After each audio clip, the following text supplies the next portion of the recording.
that's the reason why I did that, because I got mad.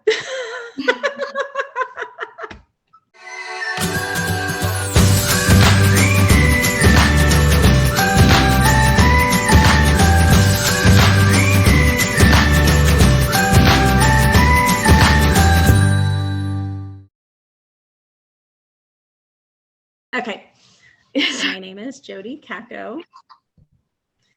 So I am, oh gosh, how should I start? So I am currently a mom of 4 children, and I currently work as a music educator at a local Catholic school.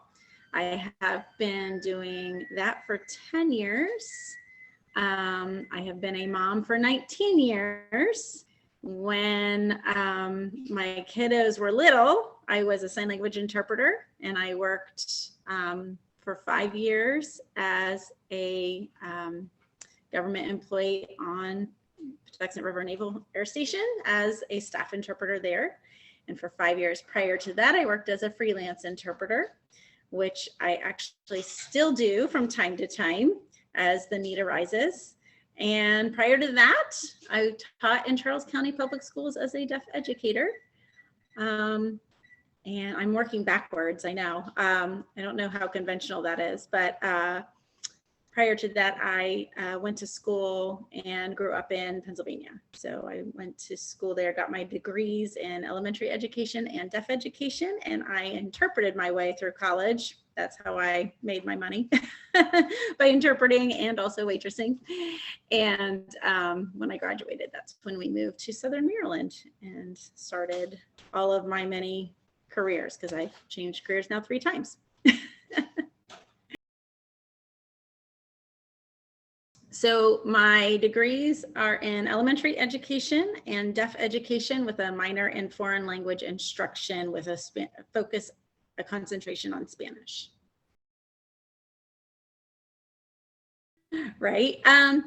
Okay. So the short answer is I always knew I wanted to have a family, and being a teacher seemed to be a really good fit for a mom who wanted to have a career and a family, because that afforded me, the time off on the weekends and the evenings and during the summer. So that was kind of the motivating factor, I would say, other than I just was always gravitated towards working with children. The specialties came from growing up with deaf family. So I grew up signing.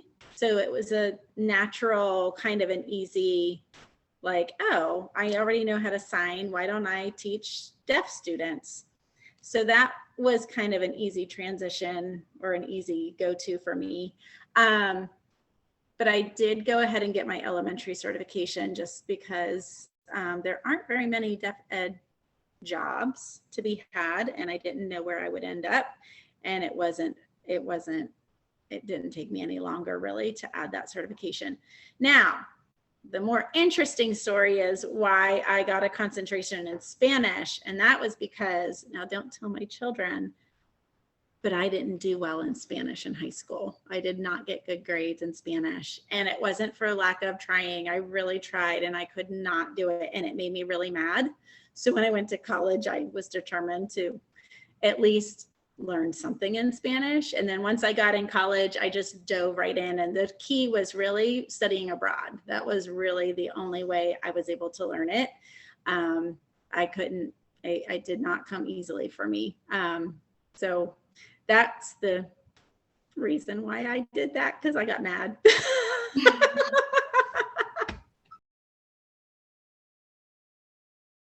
Oh gosh. I don't remember that question in the list, because that's a hard one for me. I'm one of those people that I have a hard time finding one thing that I like. I find the joy in whatever I'm doing for the most part. So I have loved all of my jobs. Yeah, I loved being a deaf educator. I love interpreting, and I still do it. That's why because I love it, I still will do it whenever I can. but because of scheduling reasons, it made more sense for me to go back into education.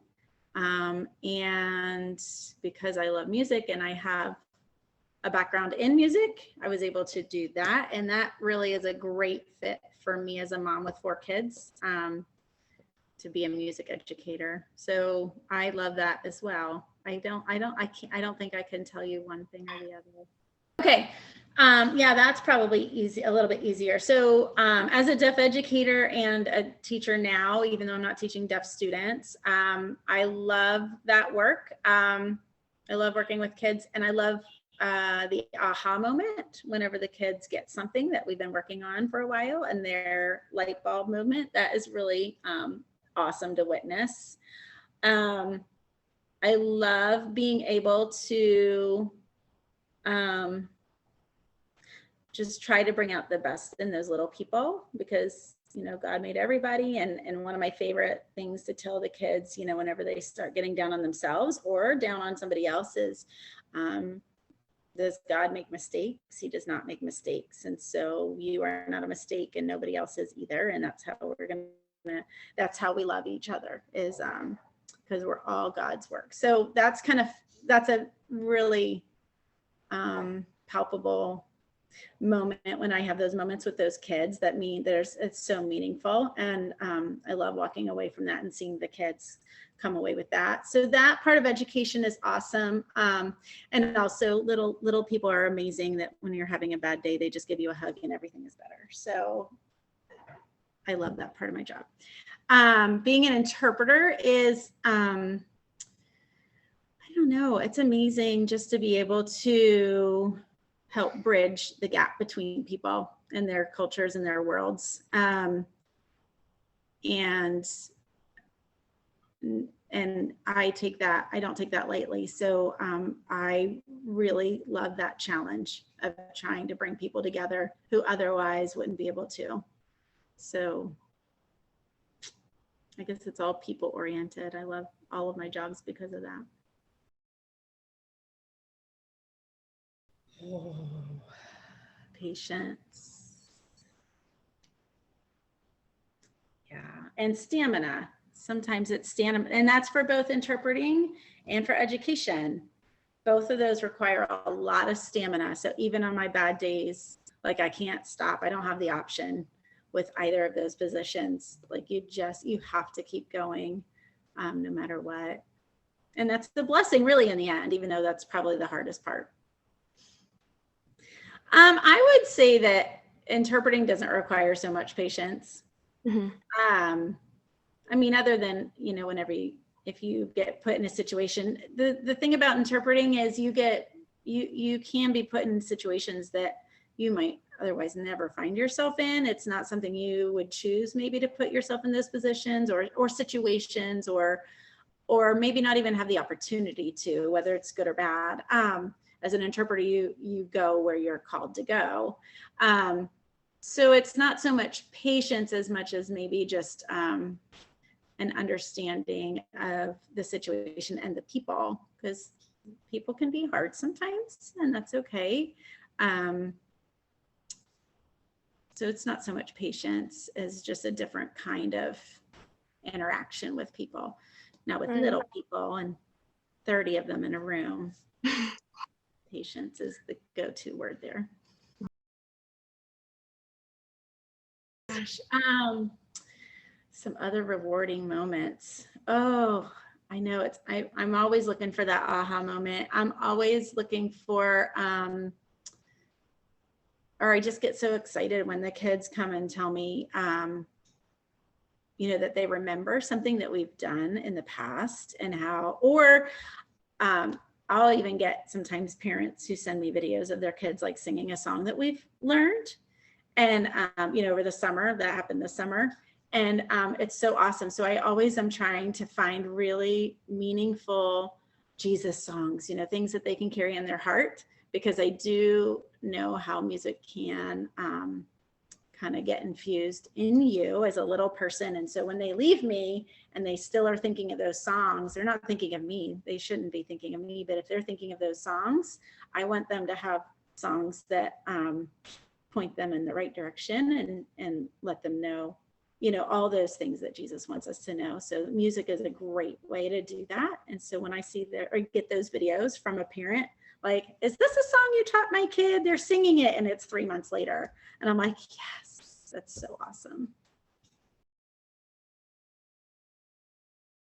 Whew, schedules has always been my nemesis. And basically what I mean by that is the schedule, like the balance of home and work, the balance and the scheduling, which is kind of what led me into those career changes to begin with. So in the beginning, I was a full-time teacher at a public school. And as much as I loved the job and it was great, I had a newborn at home, and working 5 days a week, all those hours, even though my summers were off, I came to a realization that those long hours during the school year are killer. They were really hard. I struggled very much with that. So that led me to back down. And at the time, the schools didn't have any part-time work available. And I felt strongly that that's what I needed to do. I wasn't a Catholic at the time, so I was kind of trying to do everything on my own. But I knew that part-time was kind of the way to go. So I started interpreting because that afforded me part-time work. So that's where where the challenge of the schedule with one job became a blessing with the other job. So that worked really well. And then I got a job on the base doing the same thing, but that was a little bit more regimented because it was still part-time, but it was set hours. I had to be there at a certain time and I couldn't leave until a certain time. And so in the beginning, when the kids were little, that was really, it was fine. It worked out just fine. But as the kids got older and they needed other things, it's kind of funny. We always think that kids need more when they're really itty bitty, but I was finding that they needed me more as they were getting older. So sometimes that just meant I was a taxi, but there's other things too. They needed help with homework and help with, reading or help with navigating situations that they weren't used to. And that's not what a 1-year-old has to deal with. So I was feeling like I was needed here at home more. Or with the kids. And through those 10 years I left education, I had become Catholic. And so I was leaning really heavily on my faith as to what was I supposed to be doing next? What was I supposed to be doing next? And I basically just gave it up to God and said, if I need to be doing something else, I'll just let me know. Otherwise, I'm going to make the best of where I'm at. And I had to figure out that balance, that schedule piece.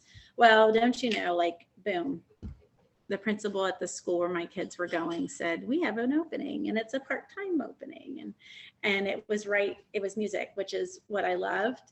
It wasn't deaf education, but it was in a Catholic school. So it was even better. So I made that transition and I never thought I'd be there for more than 5 years because I hadn't been anywhere more than 5 years at that point, but I've now been there 10 years and I'm still there and I haven't felt the call to go elsewhere.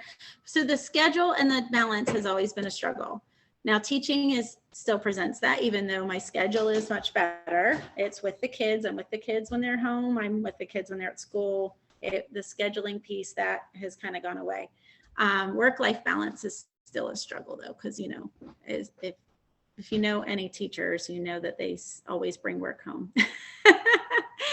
But that's okay. We figure it out. It's still a challenge. It's my biggest challenge, but it's not something that we can't overcome. Fortitude, for sure. Stick with it. So just stick with it. And because there's always going to be obstacles. And also humility, because you're always going to face people, with different thoughts and ideas. And I tell people all the time, especially I found this a lot with sign language. There's always going to be people who have different ideas and thoughts, or even ways to do the job. And it's okay to have different ways to do the job. It doesn't mean that because it's different, it's wrong. I find in education, educators kind of know that. Everybody kind of expects different educators to have a different style. But in the field of interpreting, it's a little different. Sometimes people get it stuck, oh, it's got to be done this one way. So for that one specifically, humility, humility, fortitude, patience.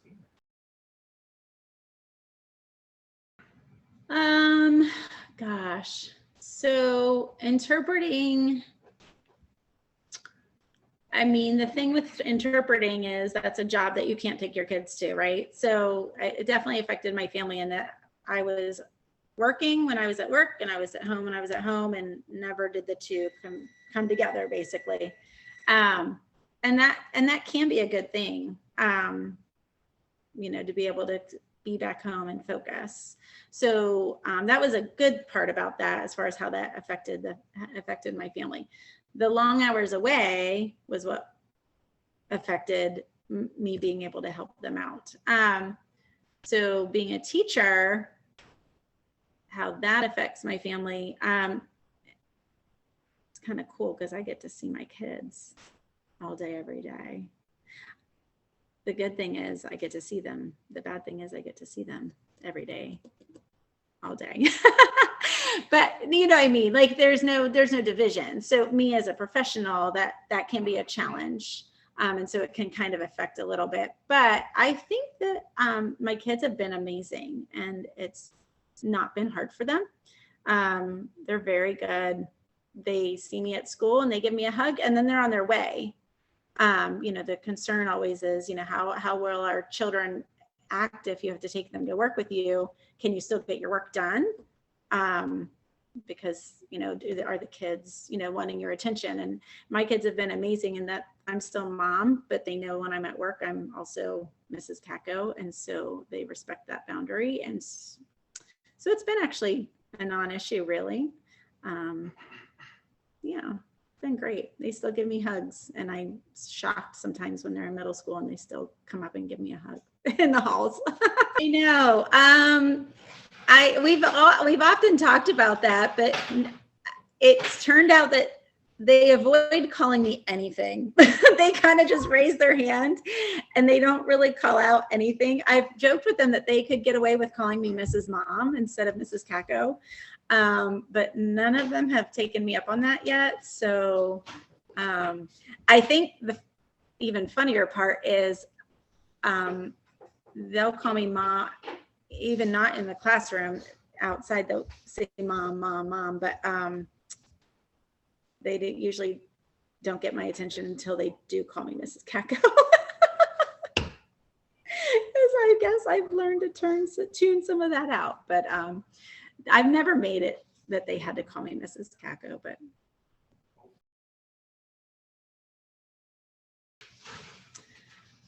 yeah, I know in the beginning I was Catholic, and that was probably the time when it was the most difficult. It would have been the most difficult if I had been a little bit more conscientious, because I was in a public school setting. But I still had very strong Christian morals and values. And so that at that time, I feel like I was able to navigate, conversations with the kids without it being too, because in public school, you really aren't supposed to share what your faith is. But I think it was, I found ways to kind of just give kids little nuggets to think about, and also ways to let them know where I stood, where my faith was, and without crossing any lines. So I was pretty clear about it, even though we can't really talk about it too much, but I still made it pretty clear. In interpreting, it's interesting because as an interpreter, we're pretty invisible. And I mean that in the way of, we don't insert our own opinions, values, thoughts, ideas. when we're working. What we do is we are just a conduit of somebody else's thoughts, ideas, and conversation. And we present that exactly the way they mean it to somebody else. And I don't get to insert my thoughts and values.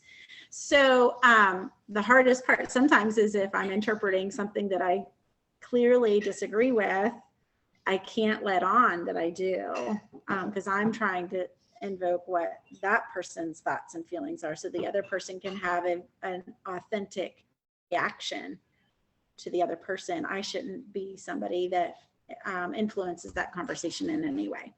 So the challenge is that I see things or hear things that I don't agree with and can't say anything about it. But that's the nature of the role anyways. So it's not hard to physically do that. It's just a challenge mentally. And knowing where I'm at now, it's awesome because I get to talk about Jesus all the time.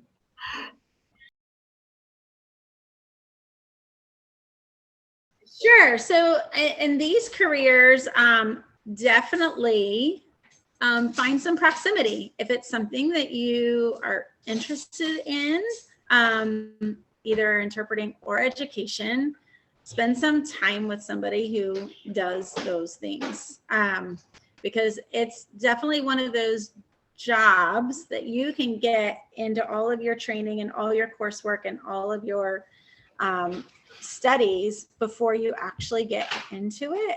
And then if you find out then that, oh, I don't really like this, you've invested a lot of time and effort.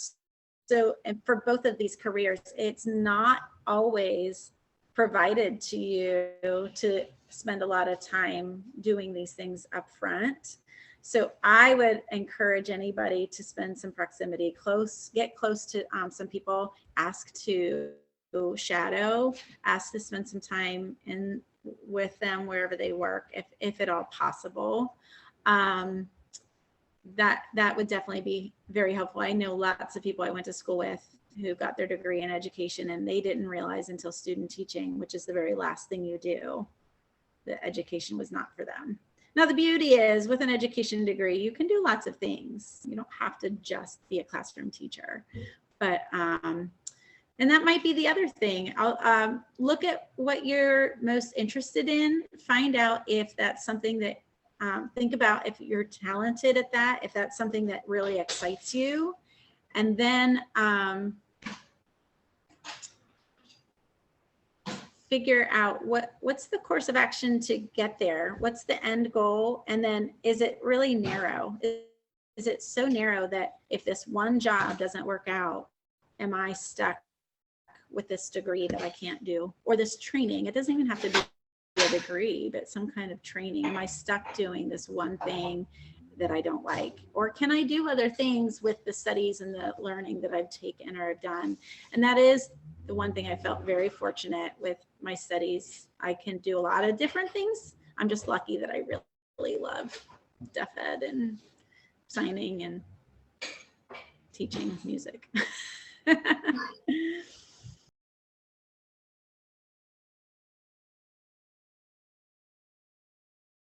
So, well, as a deaf educator, I would interpret in the classrooms. I did that a lot, or meetings at the schools, or different events that the students would want to go to, or events that maybe parents who were deaf would want to go to. So that was what part of my role as a deaf educator was. I did act as an interpreter in that role a little bit. Once I stepped out of the public education deaf ed role and moved right into interpreting, I pretty much do it all. Any kind of situation you can think of, I've done it. The only situations I will not do is court interpreting. I won't do anything legal or court. I would feel personally like I would need to go ahead and take extra courses and certifications on specifically law or legal interpreting, and I've never taken any of those. And I would hate to be the person that misinterprets something or has somebody misunderstand something because of something I did. So I've not done that. I do medical, I do school, I do, I've interpreted at the college level. I interpret a lot, mostly around here, it's meetings on base or meetings up in DC, trainings of, engineers, accountants, anything that somebody needs to go to a training for. I interpret those kinds of things. And I'm coming up on a Shakespeare. I get to interpret a Shakespeare play in a couple weeks. So